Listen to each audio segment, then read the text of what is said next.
Estamos viendo uno de los fenómenos más extraños en toda la historia del capitalismo. En marzo del 2020 entramos en una crisis sanitaria que puso la sociedad en pausa total. No podíamos salir, no podíamos producir, pero a pesar de todo ello, los precios de casi todos los activos se han disparado en los últimos meses. Por ejemplo, el precio de los inmuebles en Estados Unidos nunca han estado tan altos. Los precios de las acciones han llegado a niveles récords y hasta las criptomonedas han llegado a niveles tope. Pero esos son los activos y las inversiones más importantes y comunes. Ahora veamos qué ha pasado con los ingredientes fundamentales para la producción económica, es decir, los recursos naturales. Pues estos también han subido en los últimos 12 meses. El precio del petróleo, por ejemplo, que es el recurso más importante y el que alimenta la producción económica, ha subido un 100% desde junio del 2020. El precio del gas natural que se usa para producir electricidad ha subido un 70%. El cobre que se usa para los cables y los teléfonos celulares ha subido un 100%. El fierro que se usa para producir acero ha subido un 130%. La madera que se usa para muebles y la construcción ha subido un increíble 300%. Y esa tendencia también se ve con los alimentos más básicos. Los precios de la soya, el azúcar, el trigo y demás cereales han subido en promedio un 50%. Y según los últimos informes, la inflación, es decir, la subida de precios al consumidor, ya llegó a Estados Unidos. Las últimas cifras indican que la inflación ha estado subiendo lentamente, llegando al 4.2% en abril, una cifra que no hemos visto desde hace ya 10 años. Este es un caso muy extraño. El mundo se cerró y tuvimos muy poca actividad durante el último año, pero al mismo tiempo los precios de casi todas las cosas se han disparado y la inflación ya ha llegado a tocar nuestras puertas. Eso nos lleva a la pregunta, ¿por qué los precios están disparados de esta manera? Y la respuesta es bastante simple. El gobierno de los Estados Unidos y casi todos los demás gobiernos del mundo han impreso dinero como nunca antes, para evitar un verdadero colapso social y verdaderamente un catástrofe financiero. Los gobiernos tuvieron que dirigirse a los bancos centrales para imprimir dinero. Solo para que se den cuenta y tengan una idea, en el año 2020 la Reserva Federal imprimió un nuevo dólar de cada 4 que había en circulación. Pero ahora, en el año 2021, el gobierno de John Biden, el presidente de los Estados Unidos, ya aprobó un nuevo estímulo económico de 1.9 trillones de dólares en marzo. Todo este dinero se usó para poder combatir la crisis sanitaria, para poder mantener a las empresas a flote y también para dar apoyos de desempleo y cheques de estímulo. Con este nuevo estímulo, eso significa que imprimieron un 10% adicional de dólares en marzo del 2021. Pero esto no acaba aquí. El presidente Joe Biden va a promover un nuevo plan de infraestructura de energías renovables y de reestructuración del sistema educacional, que puede llegar a costar alrededor de 3 trillones de dólares. Y en este caso, 3 trillones de dólares significaría que se podrían imprimir un 15% adicional de dólares. Así que se estima que el gobierno estadounidense va a imprimir 25% más de dólares en el año 2021. Eso significa que durante el año 2020 y 2021 el gobierno estadounidense va a imprimir un nuevo dólar por cada 2 que hay en circulación. Y la impresión de este dinero nos explica por qué los precios de casi todos los activos y recursos naturales se dispararon. Un nuevo dólar de cada 2 que hay en circulación, es decir, un incremento del 50%, tiene que ir a buscar algún tipo de destino. Ese dinero no se va a quedar trancado en una cuenta bancaria sin generar más dinero. Así que ese dinero se fue a la bolsa de valores, como puedes darte cuenta, a los inmuebles, a las criptomonedas,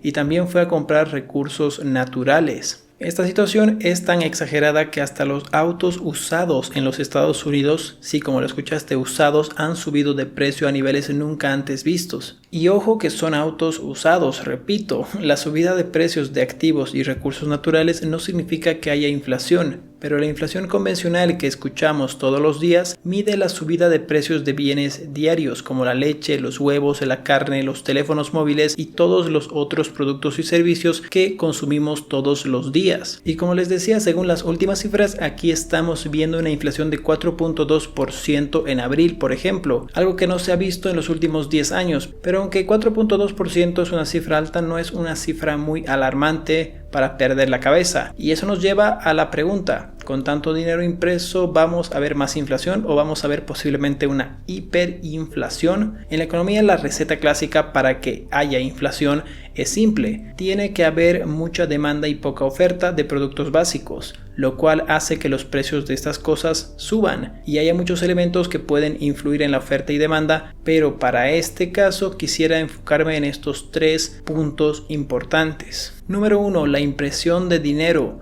ya sea para pagar deudas externas o para fomentar el crecimiento económico como en nuestro caso. Número 2. Una demanda alarmante de productos y servicios. Y número 3. Una poca producción económica e industrial que impide satisfacer dicha demanda. El primer ingrediente es obvio y lo podemos tachar de nuestra lista. Los gobiernos en todo el mundo han impreso dinero como nunca antes. Esto ha hecho que los precios de los recursos naturales, de los activos y que las acciones suban a nuevos récords. Pero ahí está el detalle. Una subida de los recursos naturales también significa que va a ser más caro producir todos los derivados de estos recursos, y este es un detalle muy importante. Por ejemplo, si el precio del petróleo se dispara, pues todos los productos que necesiten petróleo para ser producidos van a subir de precio. Así que sin duda hemos inundado el mercado con dinero y esto va a tener serias consecuencias. Ahora, el segundo ingrediente sobre el incremento de demanda es un poco más confuso, pero se los voy a simplificar. Ya que estuvimos en confinamiento y con una actividad económica irregular, la demanda voraz no ha llegado por ahora. La gente va a seguir en casa hasta que no se haya vacunado a todo el mundo y sea 100% fiable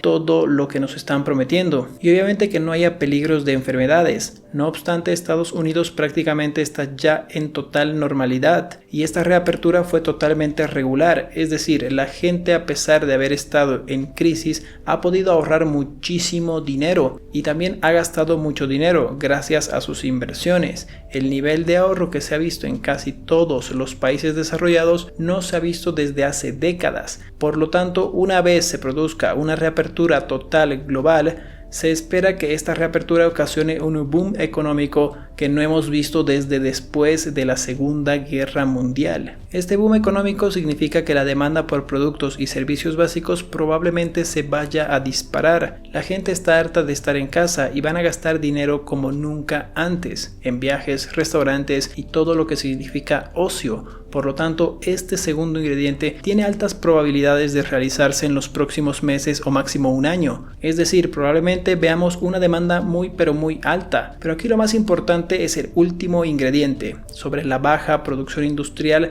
Mediante un ejemplo te lo voy a explicar. Digamos que en nuestro país nosotros producimos pan y para poder producir este necesitamos de mano de obra, obviamente, para poder hacer el pan y para poder distribuirlo. Si por alguna razón no tenemos suficiente mano de obra para producir el pan, esto puede ocasionar escasez de producción, y al tener escasez de pan, las pocas panaderías que logran producir van a subir los precios, ya que hay mucha demanda y poca oferta. Y ya que el pan se vuelve más caro, pues eso también significa que la inflación va a subir, ya que el pan es un producto básico.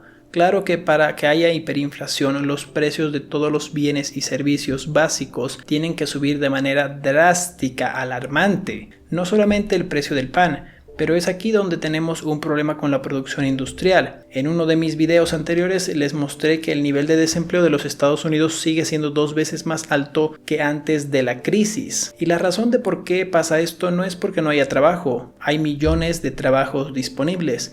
Aprovecho este espacio para invitarte a ver nuestro video, que te lo voy a dejar al final, sobre la crisis que existe en Canadá y por qué las personas están rechazando los trabajos y están haciendo lo que se llama la gran renuncia. Retomando el tema, el problema es que la gente no quiere tomar estos trabajos tampoco en Estados Unidos. Esto es gracias a los apoyos del Estado, los salarios que son muy bajos y también porque la gente todavía tiene miedo a enfermarse. Además, ya descubrieron trabajos que se hacen desde casa. Muchas personas que fueron despedidas iniciaron sus propios negocios y no quieren volver a un trabajo tradicional, pero las empresas no están encontrando trabajadores y esto es muy peligroso. Si un restaurante, una tienda o una fábrica no llega a conseguir trabajadores, esto significa que no va a poder producir bienes y servicios con una alta demanda que se viene en camino. Podríamos ver una subida de precios muy fuerte, y si los productos y servicios básicos suben de precio, esto significa que la inflación se puede disparar y posiblemente convirtiéndose en hiperinflación. Entonces, si volvemos a la receta de la hiperinflación y los ingredientes que les mencioné antes, efectivamente nosotros estamos entrando en una zona de peligro alarmante. Es decir, al menos nos podemos esperar una fuerte inflación, ya que el gobierno estadounidense está imprimiendo muchísimo dinero desmedido, combinado con una demanda por productos y servicios fuerte durante la reapertura, seguida por una interrupción de productividad económica. ¿Pero será solo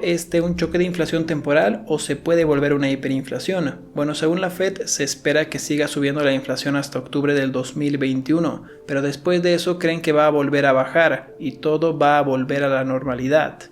Es más, la Reserva Federal hasta anticipó este tipo de comportamientos de la economía en plena crisis. La meta de la Reserva Federal es que haya un nivel de inflación del 2%, pero durante la crisis, ya que ellos esperaban una recuperación muy fuerte de la economía en el año 2021, ellos decidieron predecir un escenario económico como en el que estamos ante la inflación. Es decir, ellos van a tolerar si la inflación llega a 3 o 4 hasta 5%. Para que haya hiperinflación, nosotros tuviéramos que ver verdaderamente un colapso de la producción industrial, una demanda muy fuerte de compra por productos básicos porque se acerca el fin del mundo, y luego una impresión de dinero mucho mayor a la que vemos hoy.